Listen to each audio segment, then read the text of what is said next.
ஏதோ வேலை செஞ்சால் தானே கையாண்ட விதம்னு சொல்கிறதுக்கு. ஒரு மாணவன் தேர்வு எழுதுனா தான் அவன் வந்து தேர்ச்சி பெற்றானா என்ன மார்க்குன்னு போட முடியும். தேர்வே எழுதாத மாணவன்கிட்ட போய் நம்ம என்ன மதிப்பெண் போட முடியும். அந்த மாதிரி தான் இதுவும். பேரிடர்னு ஒன்று வருதுன்னு சொல்லி ஒரு வாரத்துக்கு முன்னாடியிலிருந்தே எச்சரிக்கை வருது இல்லையா? மெட்ரலஜிக்கல் டிபார்ட்மெண்ட்டு வானிலையிலேருந்து எச்சரிக்கை வருது. இந்த மாதிரி பேரிடர் வரும் காலத்தில் என்ன முன்னெச்சரிக்கை நடவடிக்கை எடுக்கணும்னு சொல்லி ஒரு எஸ்ஓபி ஸ்டாண்டர்ட் ஆப்ரேட்டிங் ப்ரொசீஜர் புக்கே இருக்குது. யார் யாருக்கு என்ன வேலை, என்ன மாதிரி செய்யணும், எதை செய்யணுங்கிறது இருக்குது. அதையும் தாண்டி 4000 கோடி ரூபாய் செலவழித்து விட்டு 92 விழுக்காடு பணி முடிஞ்சது, 100 முடிஞ்சதுன்னு சொல்லி வீரவசனம் பேசிட்டு 20 சென்டிமீட்டர் மழை வந்தாலும் வடிஞ்சு போயிடும், சென்னை மக்கள் மகிழ்ச்சியாக இருக்கிறார்கள்லாம் வீரவசனம் பேசிட்டு கடைசியில் மழை வந்ததுக்கப்புறம் என்ன பண்ணுறதுன்னு தெரியாமல் மக்களை அல்லாட விட்டு மக்களை ரொம்ப கேவலமாக பேசி ஒரு ரொட்டிக்கும் பிஸ்கட்டுக்கும் தானே போராடுறீங்கிற அளவுக்கெல்லாம் பேசி கெட்டு போன உணவெல்லாம் பரிமாறி என்ன ஒரு வேலை எதுவுமே இல்லையே. மக்களோட உயிரை வந்து பலிகாடாக்கி இவங்க வந்து அரசியல் ஆதாயம் தானே பார்க்குறாங்க. அரசியல் என்ன அதில் லாபம்னு தானே பார்க்குறாங்க. ஆளுங்கட்சியாக இருக்கிறவங்க, பொறுப்பில் இருக்கிறவங்க பொறுப்பை உணர்ந்து மக்கள் கேள்வி கேட்குறாங்க போது அந்த மக்களை திருப்பி அடிக்கிற காட்சியை பார்க்குறோம்.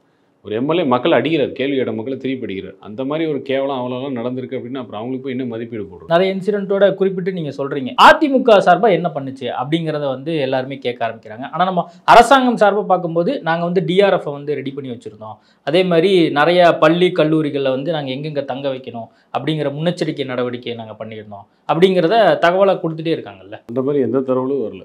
நானும் எல்லா விதத்துலையும் கேட்டு பார்த்துட்டேன். 4 மாவட்டங்களில் எத்தனை இடத்துல சமுதாய நலக்கூடங்கள் இருக்குது, ரிலீஃப் கேம்ப்ஸ் எவ்வளோ ஏற்படுத்தியிருக்கீங்கன்னு கேட்டேன். தரவுகள் கிடையாது. எத்தனை பள்ளிக்கூடங்களை வச்சுருக்கீங்களா, எங்கே வச்சுருக்கீங்க அப்படின்னு அதுக்கு பதில் கிடையாது. எத்தனை பேர் அதில் தங்கியிருக்காங்கன்னா அதுக்கு தரவுகள் கிடையாது. தரவுகளே இல்லாமல் யார் யாருக்கு என்ன தரவுகள் அவங்களுக்கு சரின்னு தோணுதோ அதை சும்மா அடிச்சு விடுறது. மக்கள் என்ன பார்ப்பாங்கன்னா அரசாங்கம் என்ன சொல்கிறது அதை பேஸ் பண்ணி தான் மக்கள் தங்கள் நடவடிக்கையை மாற்றிக்கணும். இப்போ அரசாங்கம் சொல்லுது இந்த வந்து சென்னையில் மட்டுமே நாங்கள் வந்து ஒரு 300 இடங்களில் முகாம்கள் அமைக்கப்பட்டிருக்கின்றன, இந்தந்த ஜோனில் இந்தந்த முகாம்னு தரவுகளை முன்கூட்டியே மக்கள்கிட்ட கொடுத்துட்டாங்கன்னா மக்களே அதுக்கு ரெடி ஆயிடுவாங்க. ஒரு வெள்ள அபாய கடத்தை தாண்டும் பொழுது நாம் அந்த முகாமுக்கு போயிடும், மக்களே முகாமுக்கு போயிடுவாங்க. மக்களுக்கு தெரியல எங்கே போகிறது. வெள்ளம் வரும்போது நம்மளை காப்பாற்றுவாங்கன்னு காத்துட்டே இருக்காங்க. இடுப்பளவு தண்ணி வருது, கழுத்தளவு தண்ணி வருது, பயப்படுறாங்க. படகுல போடுறதுக்கு 1000 ரூபா 2500 ரூபா கொடுத்து தப்பிச்சு வராங்க மக்கள். இதெல்லாம் அரசாங்கம் செய்ய வேண்டிய வேலை. இதெல்லாம் கட்டமைப்பு. ஒரு இடத்துலையும் தோல்விங்கிறது எங்கே மெயின் ரோட்டில் வெள்ளம் வடிஞ்சிருக்கோ அங்கே மட்டும் போய் ஷூட்டிங்கை மட்டும் நடத்திட்டு இருந்தாங்க. அவ்வளோதான். பால் தட்டுப்பாடு கடுமையாக இருந்தது அப்படின்னா அது உண்மைதான். குழந்தைகளுக்கு வரைக்கும் பால் இல்லைங்கிறது உண்மைதான். நம்ம ரோடோடு அலையும் போது நாம் வந்து சில பால் போதுக்கு முன்னாடி குழந்தையோட அம்மா பெற்றோரெல்லாம் கண்ணீர் விட்டு கதறின காட்சியெல்லாம் பார்த்துருக்கேன்.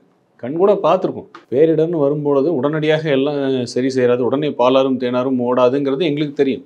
அதனால் நாங்கள் அஇஅதிமுக யாருமே ஏன் பாலார் ஓடலை, ஏன் தேனார் ஓடலைன்னு கேட்கல அடுத்த நாளே. ஆனால் ஓடுன்னு சொன்னதே திமுக தானே. வந்தாலும் பிரச்சனை இல்லை, எல்லாம் மகிழ்ச்சியாக இருக்காங்க, ஒன்றும் பிரச்சனை இல்லை அப்படின்னு சொன்னதே திமுக தான்.